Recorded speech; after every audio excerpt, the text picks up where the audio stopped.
Praise lord. వాక్యంలోకి వెళ్లే ముందు ప్రార్థన చేసుకుందాం. స్థుతులపైన శ్రేణువైన దేవా, నీకు స్తోత్రాలు, నీకు వందనాలు నాయన.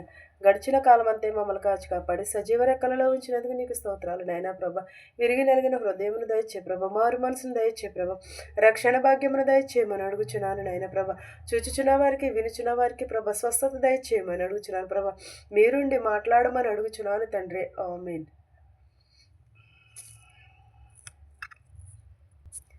లూకా సువార్త 2వ అధ్యాయము 14వ వచనం చదువుకుందామండి. వెంటనే పరలోక సమూహము ఆ దూతతో కూడనుండి సర్వోన్నతమైన స్థలములలో దేవునికి మహిమయు, ఆయనకిష్టులైన మనుషులకు భూమి మీద సమాధానమును కలుగునుగాక అని దేవుని స్తోత్రము చేయుచుండెను. ఎవరికి? వెంటనే పరలోకము నుండి సమూహములతో ఒక దూతను కూడి ఉండి సర్వోన్నతమైన స్థలములలో దేవునికి మహిమయు, ఆయనకిష్టులైన మనుషులకి ఏమి కలుగును? భూమి మీద సమాధానమును కలుగునని అంటున్నాడు. మనం సమాధానము ఎవరితో పడాలి? ఫస్ట్ దేవునితో పడాలి, తర్వాత ప్రజలతో మనము సమాధానం పడాలి, మన సహోదరునితో సమాధానం పడాలి, అటు తర్వాత దేవునిని కూడా స్తుతించాలి, దేవునికి అర్పణలు చెల్లించాలి, ఉత్సాహముతో దేవునికి చెల్లించాలి. మనం ఎప్పుడు కూడా పరిశుద్ధాత్మను కలిగి ఉండాలి, స్తుతులు కలిగి ఉండాలి, హృదయంతో దేవునిని స్తుతించాలి. మనము దేవుని స్తుతించటం మానేసి దేవుని అనుగ్రహించి మహిమను పొందలేకపోతున్నాము, పరిశుద్ధాత్మను మనము పొందలేకపోతున్నాము. శక్తితో ఆయనను మనము స్తుతించాలి. మనం ఎప్పుడూ కూడా ఏమి కలిగి ఉండాలి? సమాధానమును కలిగి ఉండాలి. దేవుని స్తుతిస్తూ జీవము కలిగిన దేవుని మనం ఎప్పుడూ కూడా స్తుతించాలి. మనము తోటి వారితో సమాధానము లేనప్పుడు దేవుని మనము స్తుతించగలమంటారా? ఆయనకి ఇష్టలైన మనుషులకు ఏమి కలుగును? భూమి మీద సమాధానమును కలుగును. అంటే సమాధానం గలవారు ఎవరున్నారు? ఆయనకి ఇష్టలైన మనుషులు అంటే ఎవరున్నారు? ఎవరు దేవునికి ఇష్టలైన మనుషులు? కీర్తనలు 16:3 అధ్యాయం చూద్దామండి. ఆయనను మనం ఎప్పుడును కూడా ఏం చేయాలి? నిత్యమును కూడా స్తుతిస్తూ ఉండాలి. ఆయన యందు మనం కొనియాడబడేవారుగా ఉండాలి. కీర్తనల గ్రంథము 16:3 అధ్యాయం చదువు. నేను ఇలాగందును, భూమి మీదనున్న భక్తులే శ్రేష్ఠులు, వారు నాకు కేవలము ఇష్టలు. ఎలాగో? భూమి మీద ఉన్న భక్తులే నాకు శ్రేష్ఠులు, వారికి ఎప్పుడును కూడా సమాధానమునే కలుగును అని అంటున్నాడు. అంటే మనము భక్తి కలిగి ఉంటే మనకి ఏమిస్తానంటున్నాడు? సమాధానమును కలిగి చేస్తానంటున్నాడు. ఆయనకి ఇష్టలైన వారికి కేవలము, ఆయనకి ఇష్టలైన వారికి భక్తులే వారికి శ్రేష్ఠులు, వారు నాకు కేవలం ఇష్టమైన వారు అని అంటున్నాడు. అంటే దేవునికి ఇష్టమైన వారుగా ఉండాలంటే ఏం కలిగి ఉండాలి? మనం భక్తిని కలిగి ఉండాలి. యెహోవా యందు భయభక్తులు కలిగిన వారు ధన్యులని అన్నాడు. ఆయన త్రోవలు అనుసరించి నడుచుకుని వారు ధన్యులని చెప్పుచున్నాడు. మనం ఏమని కలిగి ఉండాలి? మనము సమాధానమును కలిగి ఉండాలి. భూమి మీద మనము సమాధానమును కలిగి ఉంటే దేవునితో మనము సహవాసం చేస్తాం, దేవునిని మనము స్తుతిస్తాము. ఎప్పుడూ కూడా దేవునిని ఆరాధించేవారిగానే ఉండాలి మనం. ఆయన భూమి మీద ఉన్నవారికి ప్రతి ఒక్కరిని కూడా, ఆయన యందు భయభక్తులు కలిగిన ప్రతి ఒక్కరికి కూడా సమాధానమును కలిగిన, ఆయనకి ఇష్టమైన మనుషులకి కూడా సమాధానమును కలుగును అని అంటున్నాడు.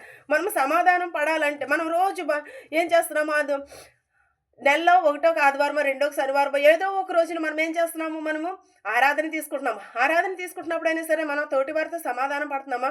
మన శత్రువుతో సమాధానం పడుతున్నామా? మనం ఎలా ఉంటున్నాము? ఎప్పుడైనా మీరు పరిశీలన చేసుకుంటున్నారా?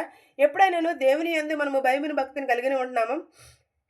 సామెతల గ్రంథము 12వ అధ్యాయము 22 చూద్దామండి. అబద్ధమాడు పెదవులు యెహోవాకు హేయములు, సత్యవార్తలు ఆయనకిష్టులు. ఎలాగో? అబద్ధమాడు పెదవులకు యెహోవాకు హేయములు, సత్యవార్తలను ఆయనకి ఇష్టములు. సత్యమును మాట్లాడేవారు కూడా దేవునికి ఇష్టమని చెప్పుచున్నాడు. మన సత్యమును అనుసరించి నడుచుకోవాలి. మనం ఎప్పుడూ కూడా అబద్ధములు చెప్పకూడదు. కానీ ఈ రోజుల్లో అబద్ధం చెప్పేవారు వెంటే అనేక మంది స్నేహితులు ఉంటున్నారు, అనేక మంది ఉంటున్నారు. నిజం మాట్లాడే వారికి నిష్ఠూరంగా ఉంటుంది. నిజం మాట్లాడేవారు ఎవరికి కూడా నచ్చరు. ఉన్నది ఉన్నట్టు మాట్లాడితే ఎవరికి నచ్చుతారు? ఎవరికి నచ్చరు. కానీ దేవుడు ఏమంటున్నాడు? నిజం మాట్లాడే వారి వెంటనే ఉంటానని అంటున్నాడు. ఆయనకే సమాధానము అంటున్నాడు.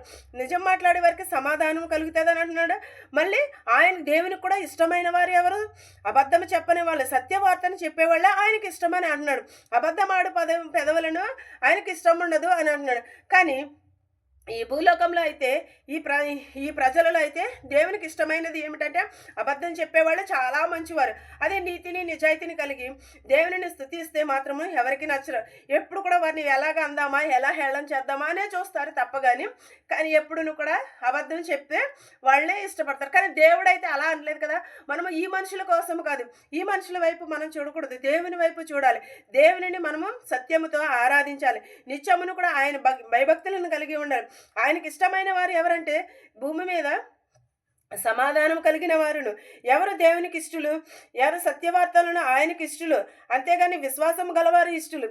అంతేగాని మనము ఏ అబద్ధం చెప్పినంతనే ఇష్టం కాదు దేవునికి. దేవుని యందు మనము భక్తిని కలిగి ఉండాలి. యేసు పుట్టుక ద్వారా మనకు తెచ్చిన జీవజీవమును ఆయనకే బహుమతిని బట్టి మనము సంతోషించాలి. సంతోషముగా జరుపుకుంటున్న ఈ క్రిస్మస్ ఏంటంటే ఆయన మనకి ఈ లోకానికి రక్షణ కొరకు వచ్చి ఉన్నాడు. మనలను రక్షించడానికి వచ్చినాడు. అందుకనే మనం ఏం చేస్తున్నాము, పండుగ దినాలలో మనము క్రిస్మస్ను జరుపుకుంటున్నాము. అలాగే మనము కూడా దేవునికి ఇష్టమైన రీతిగానే ఉండాలి, మనుషులకు ఇష్టమైన రీతిగా కాదు. ఈ వాక్యము మీకును మాకును మనందరికీ తోడయ్యుండునుగాక. ఆమెను ప్రార్థించుకున్నాం.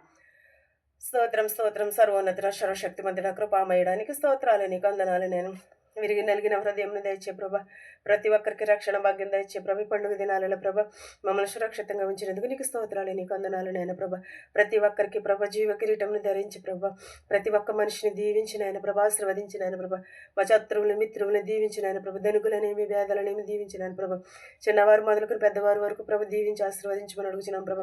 రోగులను స్వస్థపరచేవాడు నేనా ప్రభ, రోగులను స్వస్థపరిచినాను ప్రభ. హాస్పిటల్లో ఉన్నారు ప్రభా, వారిని కూడా స్వస్థపరిచినారు ప్రభా. యాక్సిడెంట్ అయినారు ప్రభా, అనేకమైన రోగములతో వ్యాధులతో ఉన్నారు ప్రభా, వారందరినీ స్వస్థపరిచినారు ప్రభా. గుడ్డి వినే ప్రభా, అంగవైకల్యం కలిగిన ప్రతి ఒక్క బిడని దీవించినారు ప్రభా. ప్రతి ఒక్కరికి మారు మనసు దయచే ప్రభా. ఇతర దేశాల్లో ఉన్న వారిని ప్రభా, వెలిచిన వారు వచ్చినారు కూడా దీవించినాను ప్రభా. నిత్యము ప్రభా నా కుటుంబము నిన్ను స్థుతించే భాగ్యమును దయచేయమని అడుగుతున్నాను ప్రభా. నాకు శాంతిని సమాధానమును దయచే ప్రభా. ఏ కుటుంబంలో అయితే శాంతి సమాధానం లేదో వారందరికీ శాంతిని సమాధానమును దయచే ప్రభా. విరిగి నలిగిన హృదయం దయచేయమని నా ప్రార్థనను అంగీకరించమని యేసు నామములో బ్రతిమాలి వేడుకొనుచున్నాను తండ్రి. ఆమేన్.